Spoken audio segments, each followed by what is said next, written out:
presentation of a speaker that we are bringing onto campus, and I say we, being the Gerontology Council, which is reasonably new at Iowa State. And so the first speaker will be concerning consumer problems. We planned 3 this year. We plan to have one dealing with the consumer problems, one dealing with political situation, and one dealing with the hard science research. And Caleb Finch from USC, a very respected scientific mind, will be here in the spring quarter. We're waiting for the end of the election to decide for sure about the political speaker. And so we'll wait on that to see exactly who wins and who is influential on that. And there's not too much longer to wait before we make that decision. But at the present time, I would like to introduce to you Esther Shapiro. She is at the present time Director of Consumer Affairs for the City of Detroit. When I first heard her speak earlier this year, she was speaking as President of the Consumer Federation of America. I was very impressed and felt this was the sort of person who would be able to speak to the issues that we would like to deal with. And this was because of the way she approached them, and that I heard her as she was making a presentation in Des Moines at the National Council on Aging conference that was held earlier this year in Des Moines. And so I present her to you. As I said, at the present time, she is the Director of Consumer Affairs for Detroit. She is no longer the President of the Consumer Federation of America because she resigned, thinking that perhaps, as I understand it, there might be a slight conflict of interest going there. She spent a number of years with the Michigan credit unions, and so I think she can speak well for herself. She's had a very, very busy day and a very productive day for us. Thank you very much.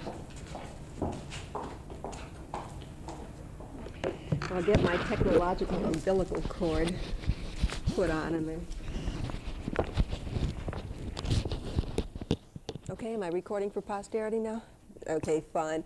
I would like to thank Dorcas Spear, with whom I've been going steady today, for bringing me onto the campus. Thank you, I think. You have kept me very, very busy, and I've enjoyed every minute of it, and I already see people I feel are old friends here. Let me start with a disclaimer. I am not an authority on the aging, except as it's creeping up on me, as it is on everyone else these days. But I am very much involved with consumerism and consumer activity, and I feel that a very important aspect of this is what is happening to the over 65 group, and I make that very clear delineation because it is an economic delineation.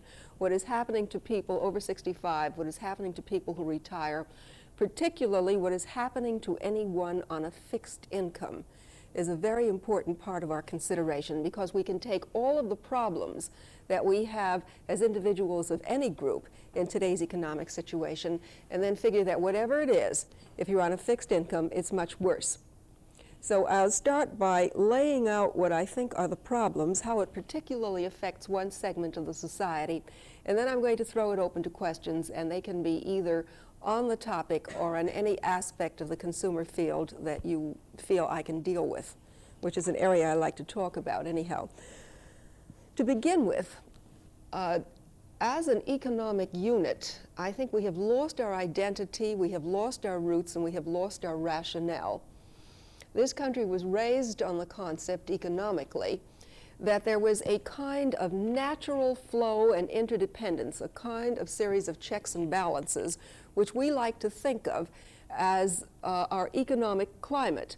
And this was based, and I'm oversimplifying and being very naive, but this is how we were all brought up. This was based on the theory that the law of supply and demand functioned, and functioned in a certain way. That if there was an abundance of supply, this would be kind of counterbalanced by a prevailing drop in demand, and therefore if things were plentiful, they would be cheap. If, on the other hand, we had shortage, the seesaw would tip the other way, and the ratio of demand to supply would go up, and with that, price would go up. With that, when an equally interesting and possibly very naive concept in the marketplace, that there was a natural law of competition in which the good weeded out the bad, and that that person who could produce goods most economically and of best quality would automatically attract the marketplace, and that quality, therefore, like virtue, was its own reward, and we would flock to quality and pay for it. Well, what kind of situation do we have now? Many years ago, I was told a story about the selling of apples in the state of New York, which I didn't believe.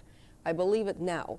The story went something like this. A woman went into a New York supermarket and asked for apples, and was shown a handful of incredibly runty, knotted, obviously very sour and not very appetizing specimens, and was quoted a very high price for them. And she said, "How come?" And the butcher said, "Because there ain't no apples on the market this year." And she said, "But that's impossible. I've just driven through apple orchard country in upstate New York, and the apples are so plentiful that they have fallen off the trees and are rotting on the ground." And the grocer says, "Lady, that's why they ain't on the market. It ain't worthwhile picking them. Therefore, they are expensive." And that's a true story. And this is exactly what has happened to us now. We had the experience last year when beef just rose to what we then considered an outrageous price, and partially in a deliberate boycott, but partially in a boycott forced by economics. People simply couldn't afford to pay that price for beef. The cost of beef, people just weren't buying it. And so the demand went down because of the excessively high price. Well, at first farmers retaliated and said, well, if they weren't going to buy it, we weren't going to bring it to market. And then, there was this confrontation. And how you distinguish between a boycott and an involuntary holding back, I don't know. But at any rate, people weren't buying and less beef was brought to market. And temporarily, the price of beef went down, whereupon farmers decided that they couldn't afford to produce beef, and again, it started disappearing from the market again. So there seems to be no way that we can make these old, archaic laws work, because obviously they are not the solution to our problems. And so when we think of the situation, we must remember that everything we were taught was wrong. It obviously isn't working, and that everything we believed is no longer based on reality. And I tell you this not because it's depressing, because it is, but to illustrate that we absolutely must do away with our old concepts, and we must start thinking along new ideas. And we must no longer allow ourselves to be deluded that because things were a certain way then, they will be that way now. All our foundations are crumbling to dust under us. And this may make us insecure, but I also hope we will consider it a challenge. I was very disappointed at the, quote, economic summit, unquote. If those were the best brains that were brought together, heaven help us, because absolutely nothing came out of that. And I think one reason for that is because they brought together all the old, tried and true leaders who had always thought along a certain way, and who are continuing to think along a certain way. And we must have, if we're going to go anywhere at all, a very basic, a very drastic evaluation of our economic theory and our economic policy based on fact and not an old true belief, and then hopefully start from there. Now, that's not a very comforting answer, but that is something among the many sacrifices that we're going to have to make. The sacrifices of involving ourselves in some very deep thought.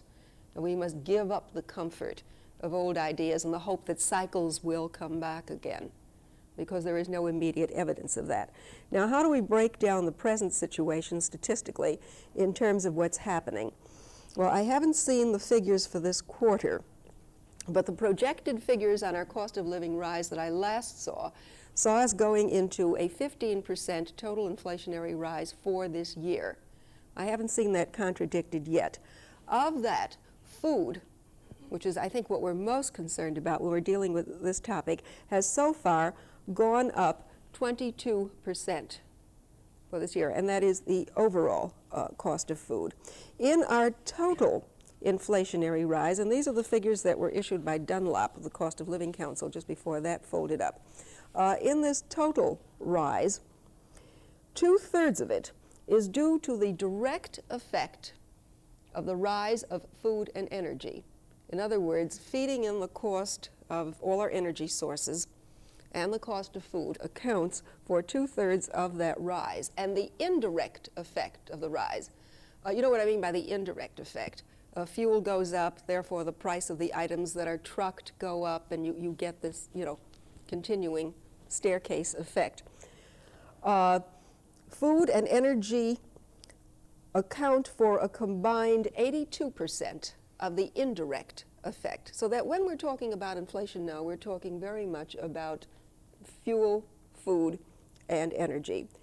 Now, to comfort us, when these figures were issued last summer, we were told that it's not so bad.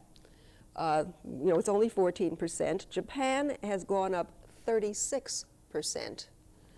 The United Kingdom has gone up 25%. I don't know what the figures are in Italy. I'm afraid to find out, but they're horrendous. And this is supposed to make us feel better. Well, it doesn't make me feel better to begin with. When I have a headache, to be told that somebody else has a stomach ache really doesn't make my headache feel any better. It's still a headache to me. And besides, when somebody else's stomach ache is going to contribute to my headache and make it worse, I really feel sick because we are very much an interrelated economy. And when Japan hurts, we ache all over. You forget how dependent we've become on Japan technologically for many of the gizmos that make our widgets go. And so if Japan has gone up 36%, you better believe that we're going to feel that next year. So that is no great comfort. And having seen the recent crop reports and knowing the direct effect that food is having on our inflationary rise, I don't see that halting very soon. Now, how does that relate to the topic of the aged? To begin with, let us not see seniors or the aged or our older golden agers, anything you want to call them, let us not see them as one unified group.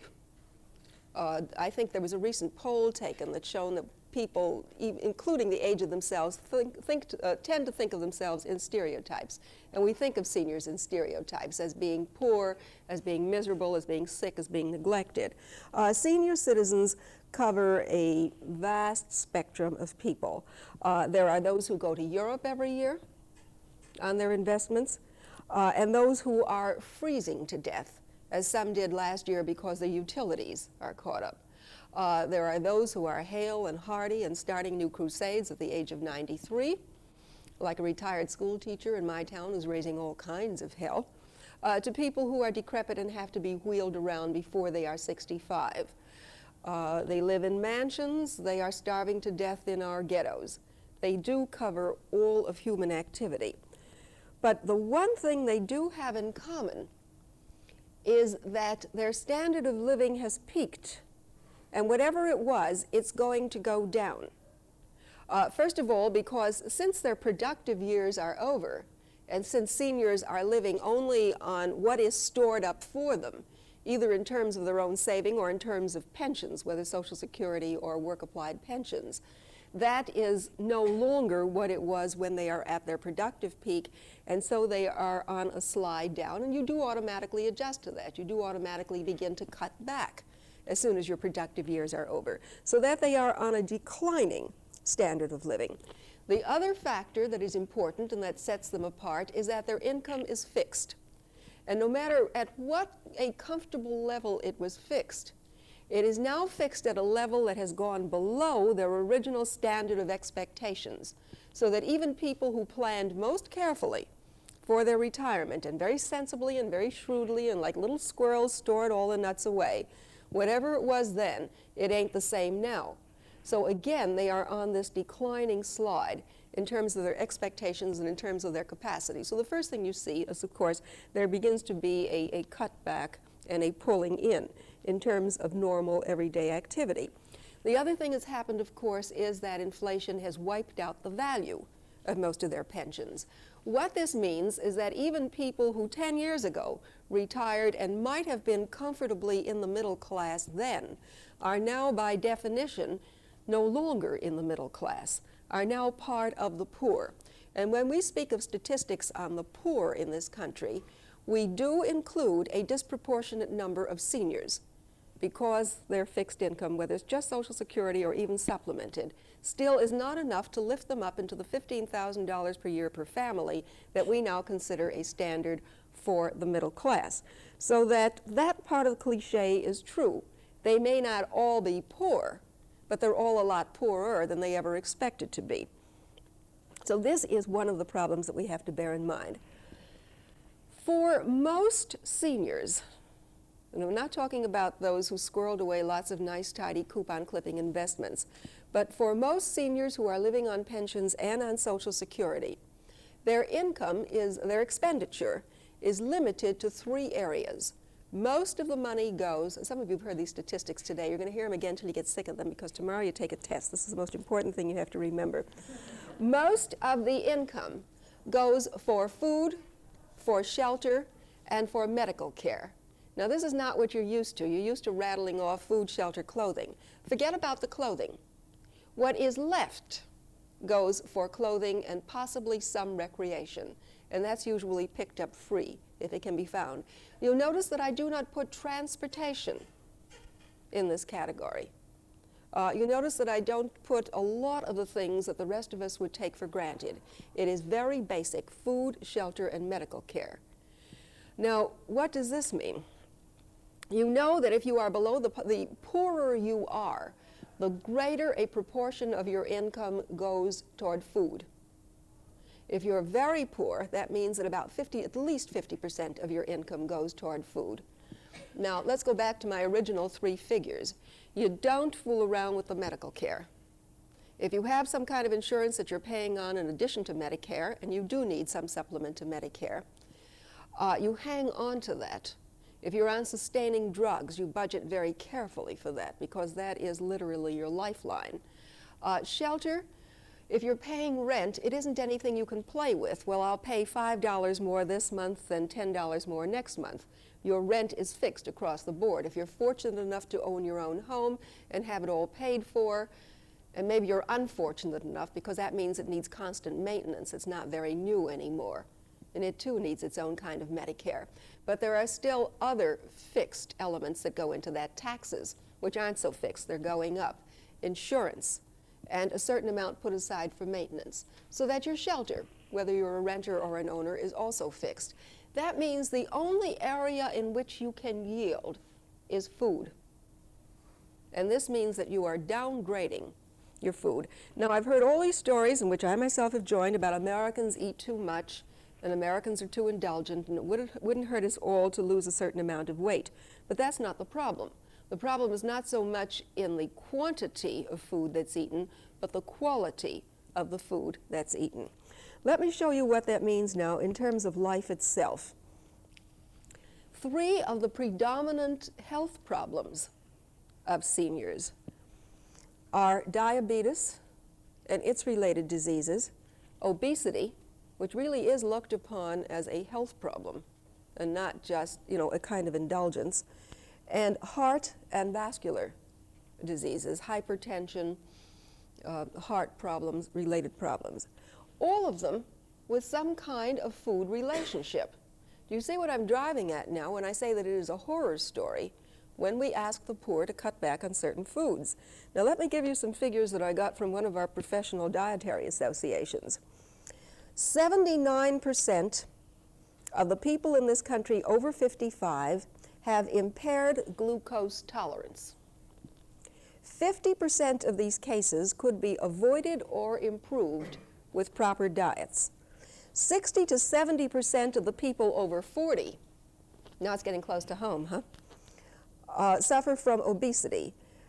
80% of this could be reduced by proper food balance and intake. In the heart and vasculatory areas, there could be a 25 to 20% reduction if dietary habits were changed. Now let me throw another statistic at you. This same organization draws up what it calls a basic special diet for adults. And when they say basic, they mean very basic. There are no frills on it. But this is the kind of diet that would be supportive in the cases of these 3 medical problems. The cost of that basic, and I find that these costs tend to be on the low side, at least from my own urban experience. The cost of this basic diet was $12.20 in February of 1973. In February of 1974, it was $15.20, $3 a week more. Let me throw another one at you. This is from U.S. News and World Report at the end of last April. They did a rundown based on Department of Labor statistics on the real change in the dollar value of wages in a large number of income groups.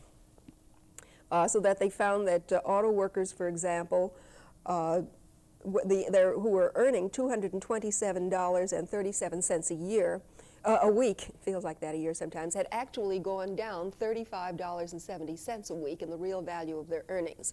Adjusted to that ratio, they found that Social Security pensioners had gone down $4.10 a week in the real value of their pensions. So relate that to the fact that a basic minimum diet which would help sustain some kind of healthy status has also cost $3 more a week. Now, what are some of the other problems that we have with consumers? Incidentally, I'm taking into consideration on this the fact that the last raise in Social Security did go up 11%, and that, of course, did not keep pace with the rise in cost of living. All of these are adjusted to a real dollar situation. What are some of the special consumer problems of seniors other than these? Well, to begin with, to a larger extent than their proportion of the population would indicate, seniors in the cities, and I think to a certain extent in smaller towns and in rural areas too, have become ghettoized. They tend to stay where they have lived for a long time simply because they cannot move out, because the houses are paid for, or because they're accustomed to the neighborhood, or because all of their roots are there, and these tend to be the older, decaying sections of the city. What happens to our older sections of the city when they become pockets of poverty or tend to go downhill a little ways? Well, I don't know what your transportation situation is, but in most cities it isn't worth very much. There is very little private means of transportation, which means that they are locked in to a section of the city unless they drive, and more they are discouraged from driving, partially by the insurance people, who takes a dim view of anybody over 65 continuing to drive. This is reinforced with higher insurance costs, partly by the very cost of maintaining private means of transportation. So they tend to be locked in by lack of mobility to an intersection of the city. And something very weird has happened to the markets in our cities. They're not there. The big glossy supermarkets that do offer competitively priced goods with a wide, attractive array of choice and quality tend to pull out from the older sections of the city. As the stores decay, they don't rebuild them. They'd rather move out and build something larger and fancier and in a, quote, more respectable neighborhood. So that the stores that move in to replace them are moving into antique establishments with battered hardware, freezers that aren't worth repairing and keep breaking down, marginal mama and papa stores who cannot operate efficiently, downgraded areas that cannot be run as well and cannot buy in the same quantity, and therefore themselves cost more to operate, and this higher cost is passed on to the consumer in that area. And very literally, Kaplowitz's title, "The Poor Pay More," takes on very real meaning. Now, I've been involved in studies on the higher prices paid by the poor. It's always made to seem like a terrible plot. It's not. Nobody does it on purpose, but it is a reality. And so the people who can afford it least pay most for less in terms of choice and quality. And a good segment of this group of people are the poor. What other shopping characteristics do we have? I mean, are the senior poor. What other characteristics? Well, they can't buy in bulk. For one thing, they don't have the money, since they can only put out so much at a time. For another, if they live in the standard kind of housing that is specially built for seniors, it is very tiny. After all, they're small and old and they're not going to move around very much, so we will save space, put them into these little cells. One of my neighbors It's a cruel joke, but I must share it with you. We live near one such series of senior houses, and they do look like cell blocks. And one of our neighbors came by. We were all raging about this new and very ugly kind of building that was going on. And he said, I don't know what you're all complaining about. Those senior homes aren't so bad. As a matter of fact, they're very economically thought out. And I said, what do you mean by that? He says, well, it's very simple. These people are old, they're going to die, and when they do, you just turn the key. It's a perfect vault. That's exactly what they look like. You know, it's a sick joke, but I think it shows the kind of thinking that went into the building of these things. They are literally prefabricated vaults. And some of them, unfortunately, have turned into that, which means that they don't have room, even if they had the money, to do what many of us do. When we're shopping, we see something on sale and we know it's going to go up, we will buy several units and store it away if it will last. Or we will buy large quantities of meat when there is a sale and we will freeze it. Well, here you have a group that needs this kind of saving the most, that can't afford it and doesn't have the room for it. Incidentally, one answer we have found to this was to persuade one large supermarket that has moved out of the city of Detroit and is only located in suburban areas. We really, wrung their consciences dry, and we finally wrung a bus out of them. And twice a month, a busload of seniors, about 40 or 50 people at a time, usually shortly after they get their Social Security checks, is bussed out to a lovely suburban shopping mall where they can cash their checks and shop in quantity and window shop and look at other things and have a little social hour and are then driven back to their homes. So big deal. 80 people a month get bussed out of the city so they can take advantage of a suburban shopping mall. And the supermarket complex feels much better and hasn't moved back into the city yet. But this is the kind of measure that has to be gone to alleviate in a very small degree some of the problems that we have. Let me spell out a little further what the ghettoization of seniors and the poor has meant. And I think that this can be applied to just about any kind of large urban center. My statistics and my studies are based on Detroit, but I know they can be applied to most cities which tend to follow the same growth and development patterns. We had a major transportation study done in Detroit a couple of years ago, which counted in many factors: population density, areas of transportation, ownership of cars, and the city was divided into sub-communities. One of the things they found out, and this sounds very strange coming from Detroit, but the figures are true.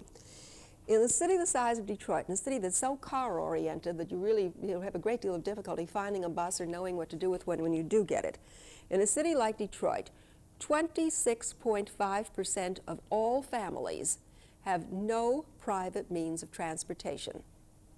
This isn't our total population, this is our families, but you count, a car, at least one car to the family. And of course you know where these people come from. In one sub-community, which is the lowest in terms of income, in 1970 the median income was under $4,700.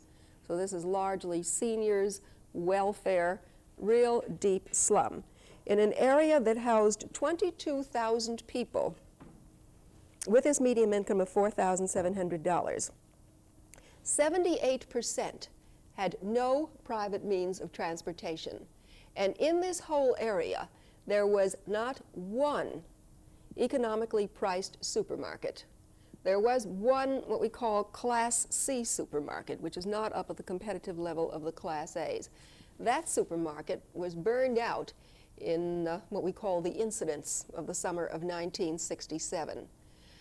And when everybody began picking themselves up from the ashes and it was time to rebuild, members of the community went to the social organizations, to the congressman, to everyone they could reach to say they did not want that supermarket rebuilt there because the people were just so rotten to the people in the community. So the burned out hulk sat there for 4 years. Not only were they not permitted to rebuild, but they resisted the attempts of anybody else to buy the property to build a different kind of supermarket there. The market that had burned out was relatively new. They had placed a value of $300,000 on it, and they wanted the whole $300,000 for the burned out shell and the land.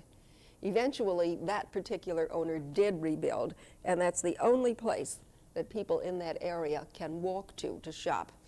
And I can assure you that even their food stamps get them 25% less there than they would in other parts of the city or in the suburbs. Here again, you see how this reflects particularly upon the seniors in this area. There are other plans. For example, there were plans that would bring seniors into the school lunch programs, so they could at least get a lunch meal every once in a while and supplement their food supply that way. But you know what's happened to that? Those programs were based on surplus foods, and there aren't any surplus foods. So these programs are being phased out. And so, of course, you hear stories like seniors are eating dog food, and the sale of dog food has gone up. You read stories from Florida, where thousands and thousands of seniors flocked in the hope that their, at that time, comfortable pensions and incomes would buy them a little time in the sun. You know what's happened to seniors in Florida. Everyone comes back with stories of people scrounging through garbage pails. One of my friends went down, he himself happens to be a social worker, to visit his mother, who's living in a senior apartment, and came out in the street and found this woman crying bitterly, little old lady in her 70s. And they tried to find out what had happened. And she told them this long, weird story. She was locked out of her apartment. She was miserable. She was afraid to call someone because her daughter-in-law hated her and was quarreling with her. And, you know, everything was mixed in here, paranoia and fantasy and fear and everything else. And they were doing everything they could to help her. And it turned out that none of these stories were really true. And finally, it came out. She said, "I'm old, and I'm hungry, and I'm frightened, and that's why I walk the streets crying." And you know, how do you deal with something like that? And take this case and multiply it thousands and thousands of times. One of the problems that we're running into is something that came as quite a shock to me. I was having one of my perennial conscience-battering meetings with supermarket people about rebuilding in the inner city. And the one thing that's always thrown back at us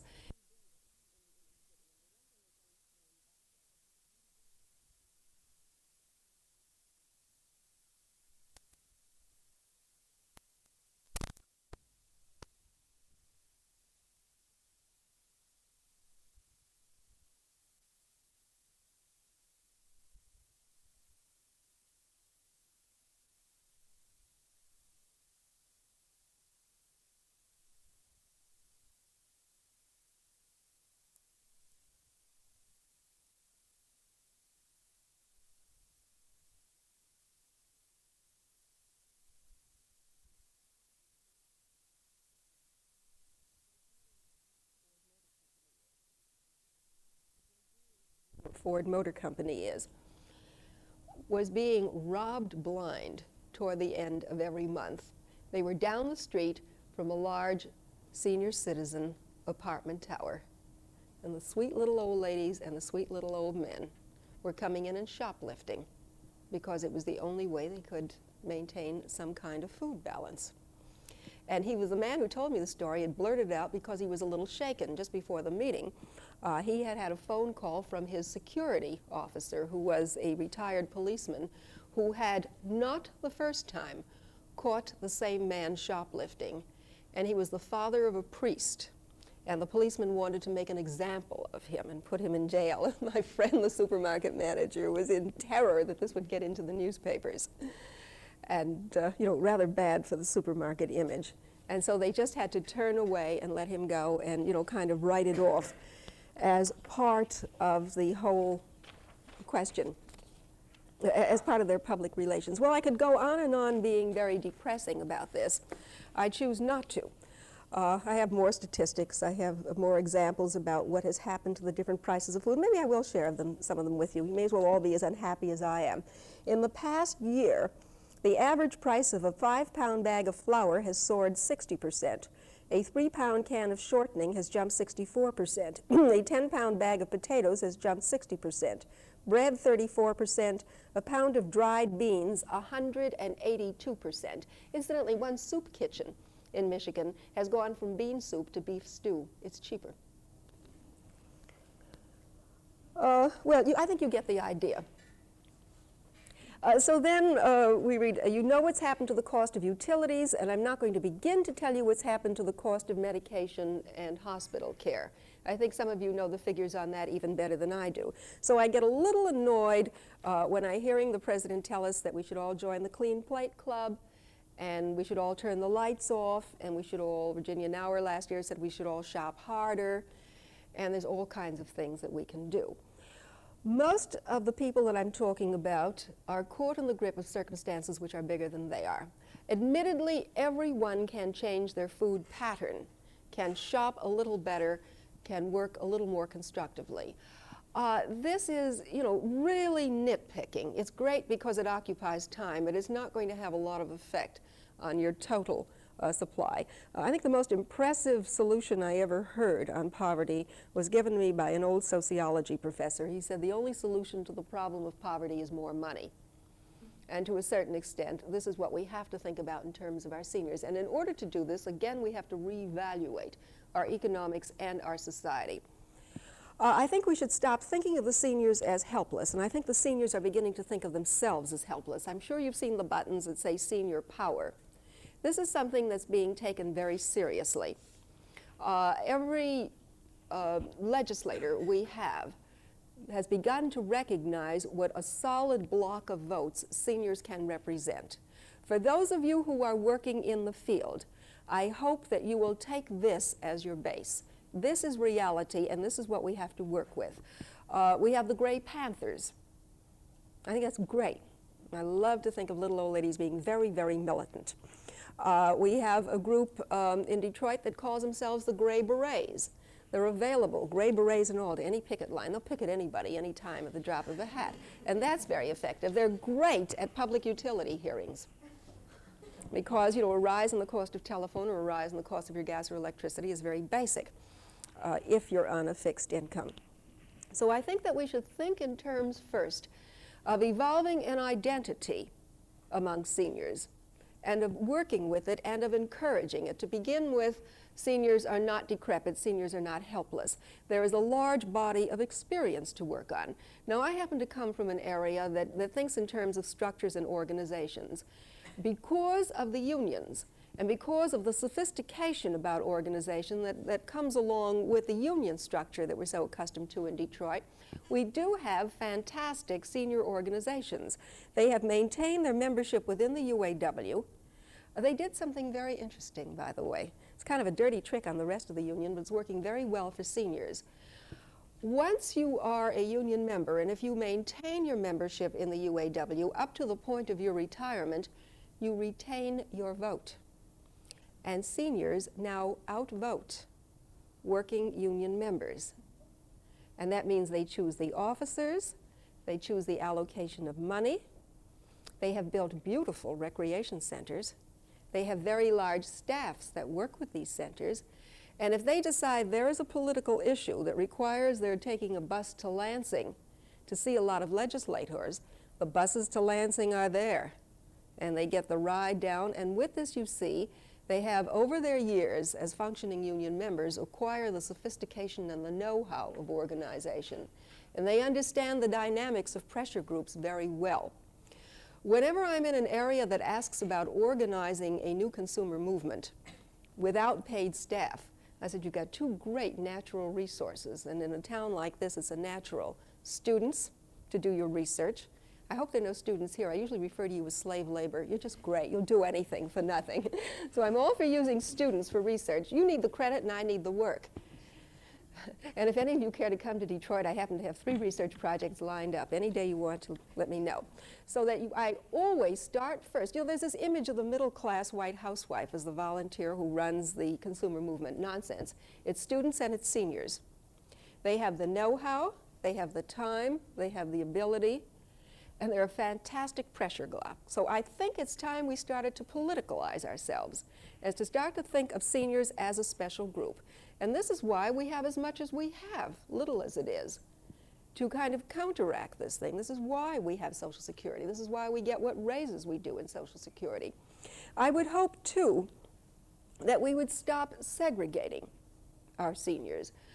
I see all these lovely apartment towers going up in every community I visit, and it's always pointed out to me that this is the new senior citizen tower. I think that's terrible.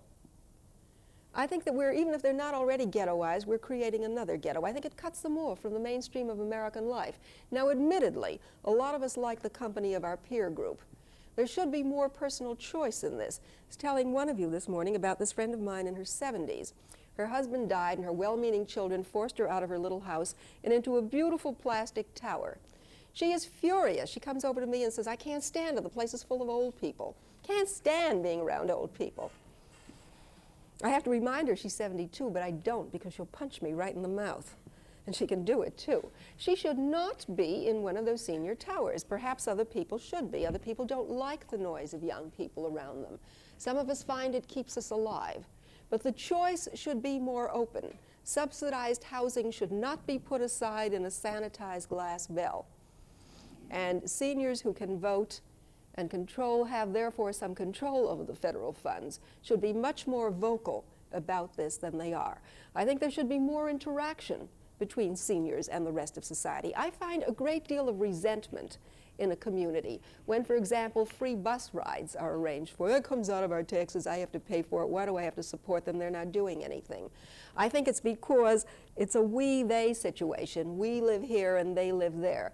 I think if we all live together and realize that the lady next door who is a senior does need extra help, we would work together. And she would stop snarling about school taxes on her house to pay for those dumb hippie kids with the long hair running around.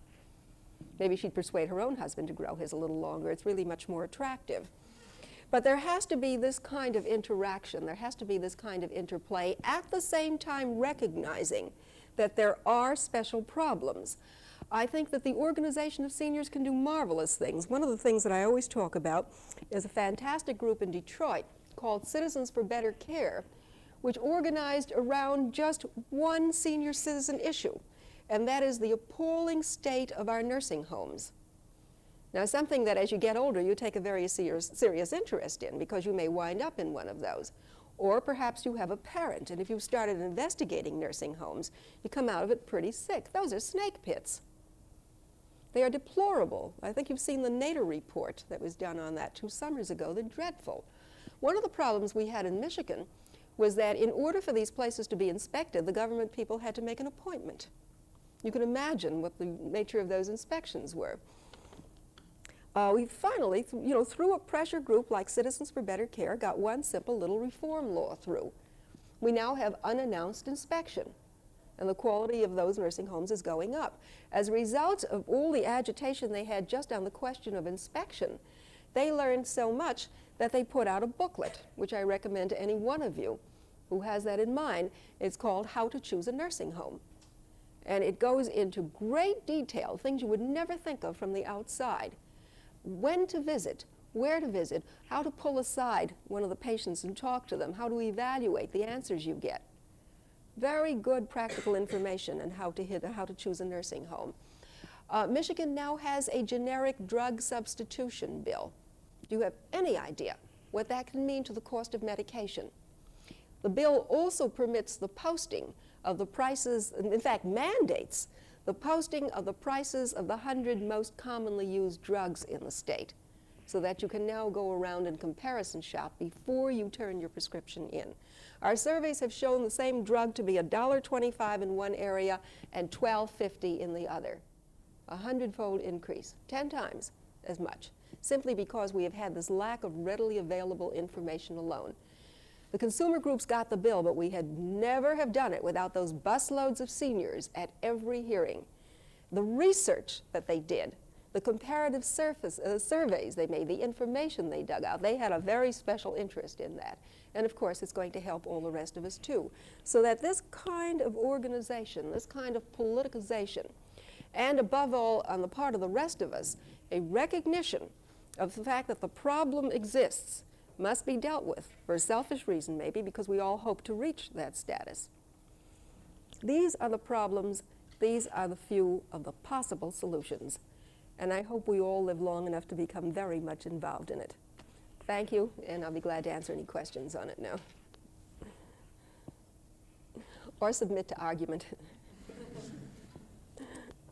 I have a Yes. question relating to the food bit. What's your opinion of food cooperatives for senior citizens? I think they're a great idea, and I usually go around warning people not to start them unless they know exactly what they're doing. It's interesting that you should ask, because my roots are in the consumer movement, and I'm considered something of a fink. The VISTA training people, Michigan State University was a training center for VISTA volunteers, and one year they brought me in just to spend a full day urging the volunteers not to spend their whole stint organizing food co-ops and food buying clubs. And let me explain that and then tell you why I think they're a good idea anyhow.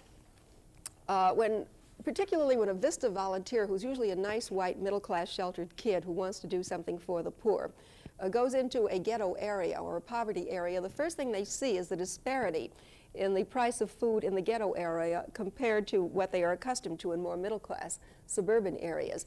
And so the first thing they say is, we have to save these poor people some money, we'll organize a buying club. It is not that easy to save money on the bulk price of food. A supermarket works on a rather narrow margin. If you are only buying a case at wholesale, it will still not come out that much cheaper than the retail cost at a good supermarket. Now that's, a variable. Sometimes it will, sometimes it won't. Overall, you have to figure out whether it's worth the time and energy and the cost you're going to put into it in terms of storage, in terms of gasoline, in terms of work. Now, if you have nothing else to do, if your work has no value, fine. What usually happens when these become successful is that they become very big and 2 or 3 people wind up doing all the work and want to get paid, and that wipes you out completely.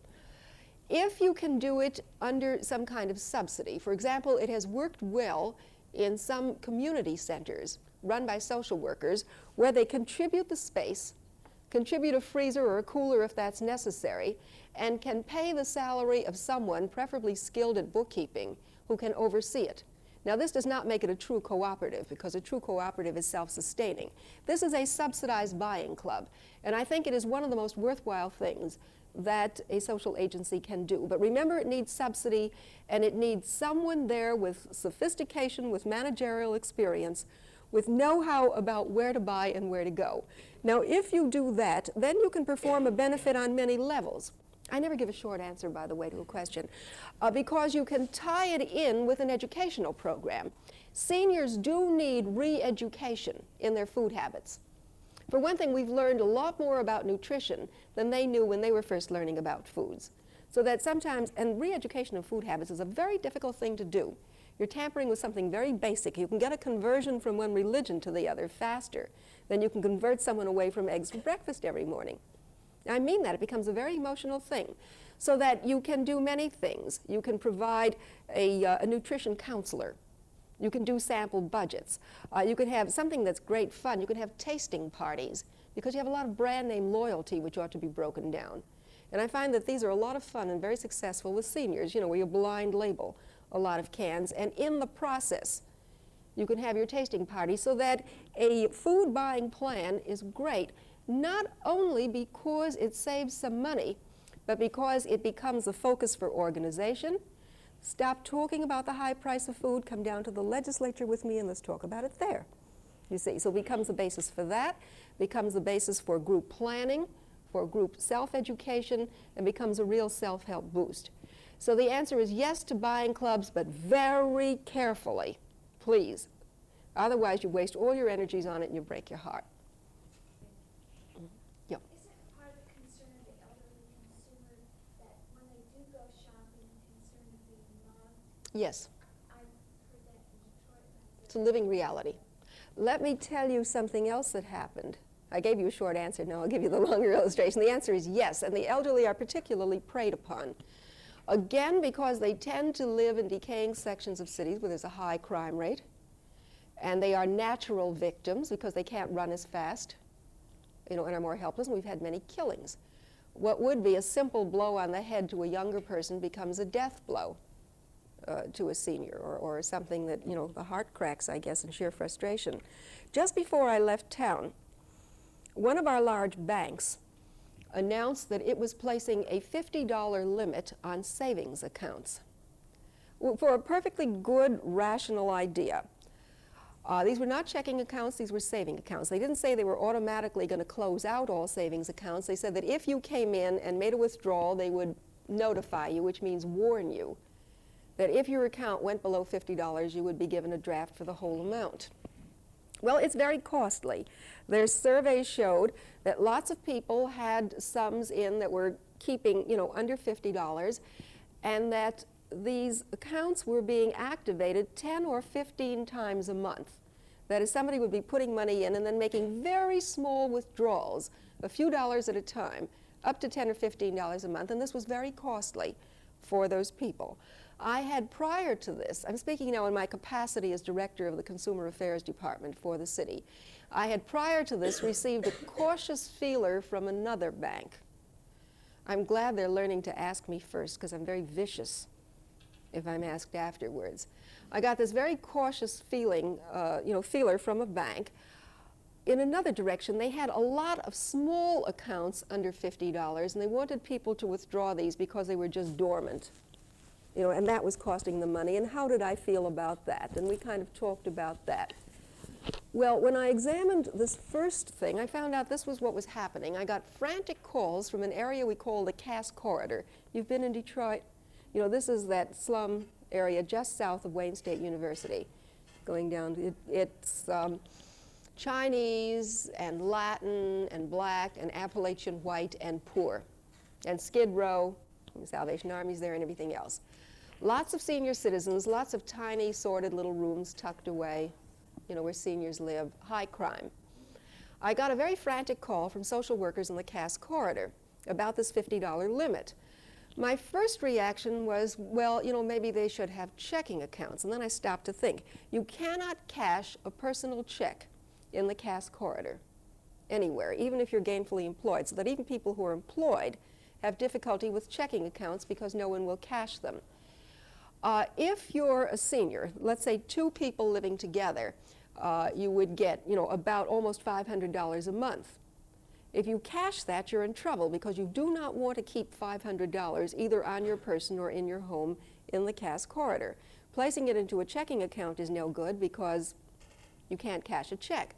So what they do is deposit them in the bank and use the bank as their treasury. And every time they need money for food or rent or anything else, they go down and they take out $5 or $10 at a time. Going downtown is no problem because you can ride the bus free in the middle of the day. And besides, it's a good source of recreation. And then while you're there, too, you can pay your utility bills at the bank, your phone bill, your gas bill. You can do all of that. You can go sit at the park. You can go look at Kennedy Fountain, that kind of thing. So they would go down, 2 or 3 times a week. And this was a source of great annoyance to the bank, and so they were closing out these accounts. Well, the NAACP was on the air day before yesterday. I was on the phone to the banking commissioner late yesterday afternoon. Several other things, happened. And as I was leaving town yesterday to drive to the airport to get here, the Michigan Bank had announced that it had changed its mind about its policy of closing out the under $50 account. You see, what is a nuisance to the bank, we reinterpret it as a social responsibility. That same bank gives big, splashy contributions to the United Fund. And we just said, write it off to your social contributions because this is one, that you're going to pay. We did get support from the other banks, not totally unselfishly. They didn't dare do the same thing, and they didn't want all these accounts dumped on them. This way, at least Michigan Bank was going to continue to retain some of its accounts. But the NAACP simply invited every one of its members to withdraw all its money from Michigan Bank. Very easy. They changed their minds. Yes, rip-offs are a constant danger.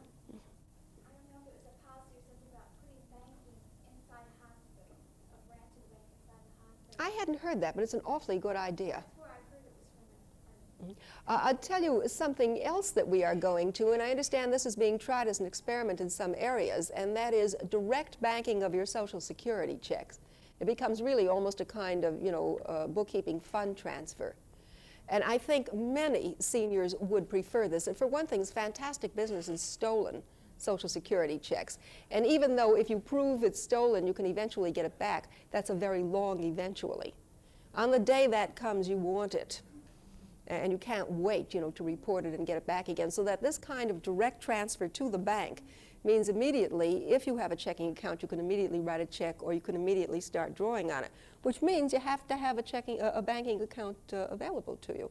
And that's one of the reasons we were so concerned about this cutoff being a pattern. See, it's interesting. Nothing is ever simple. Anything we do today becomes so interrelated and becomes such a social issue that no matter what you do, there's a protest, which delights me. I think everybody ought to protest something at least once a week. Yes? What are your solutions to the economic situation? I'm sorry, I have no quick answers. I'm very articulate until that point. I think there are a lot of things that can be done. I'll tell you what are not the solutions. Would that help? I think everybody should stop blaming the consumer. I don't care how many lights we turn off. That's not going to make the difference of one turbine doing a commercial job or a manufacturing job. I don't care how many gadgets we give. I think the figures we saw, consumer consumption of energy in terms of electrical power amounts to about 6% of the total. And that means every refrigerator and every washing machine and every silly gadget like an electric knife or a hair blower. I mean, every one of those does not, you know, counts to roughly slightly over 6% of the total. Our waste comes in many other areas. Our waste comes in the use of petrochemicals for plastics for totally unnecessary gadgets. Our waste comes in cars that are not geared to produce 20 miles to the gallon. They can. Our waste comes in a car that can be designed. There's a Datsun that was designed to withstand a 50-mile-an-hour crash without killing I started to say the inmate. We are all inmates in our cars. There's a Datsun that was designed to withstand a 50-mile-an-hour crash without a fatality. That's a waste because our people, my people in Detroit, won't build those cars.